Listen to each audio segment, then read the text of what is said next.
truce happens. And why is that important? And why is what came afterwards, which we're not supposed to talk of to this day, the Civil War, what happened of the Civil War, so important in shaping this country? The Civil War starts, and this is important, you don't see this in the Neil Jordan film of Michael Collins, when Winston Churchill rings up Michael Collins, the former guerrilla fighter, and says to Collins, them Republicans have occupied the forecourts, I'm sending you the guns, I'm sending you the artillery, blow them out of it. The British then encourage the Free State Army to recruit from 12,000 soldiers to 50,000 soldiers. The British encourage the Free State to set up, again you're never told this, death squads. The guy who set up the sweepstakes in Ireland, a man called Joseph McGrath. Okay, remember the Irish sweepstakes and so on? He was the leader of an organisation that was a death squads. They went around the country shooting Republicans. For example, 6 Republicans shot in Sligo. More people were executed as reprisals by the Free State than by the British. But by reprisals, you're taken out and shot, even if you didn't do with the actual events. Now, I'm not going into the Civil War in terms of the military, and there was horrors created and all sorts of awful things happened and so on. What I'm more interested in is what was the outcome of the Civil War. And the outcome of the Civil War was the revolution in Ireland was crushed. All the things that people aspired to was stopped.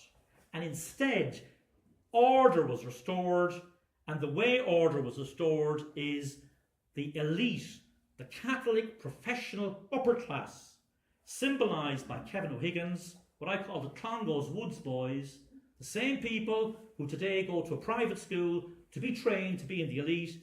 These people dominated Irish society. By 1924, there were more Clongowes Woods boys in the Irish cabinet than there was people in 1916. And what did they do? Kevin Higgins said, without the bailiff, without, if you like, evictions, there is no civilization. He went on to say, the Irish are an unruly race. They're negative and they're always rebellious. We have to stop this. And he set about very systematically crushing and destroying any revolutionary instinct in the Irish. I'll give you a few examples. He brought back the British system of justice. The reason why we have judges today with wigs sitting on top of chambers, that was modelled on the British. During the War of Independence or the Revolution, local authorities refused to have anything to do with the British government. The Republicans knew this, and that is why, to this day, they stopped any form of local democracy. They brought back, they threatened anybody who tried to seize land with bringing in the Irish army. They crushed any revolutionary instinct. And what did they give the Irish people instead? They gave people a spiritual antidepressant. You didn't get anything, land, you didn't get any improvement in your life, but you could be proud that you were the most Catholic nation on the earth, and they set about doing that. They brought in the Committee of Evil Literature to stop any dirty books. They closed any loopholes on divorce.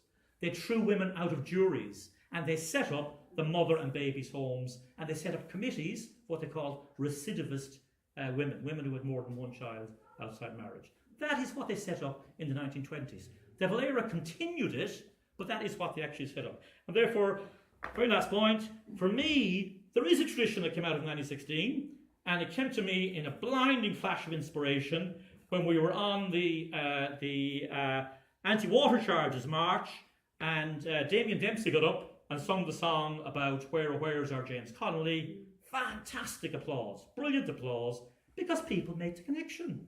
There was a revolution in 1916, and we want a change today.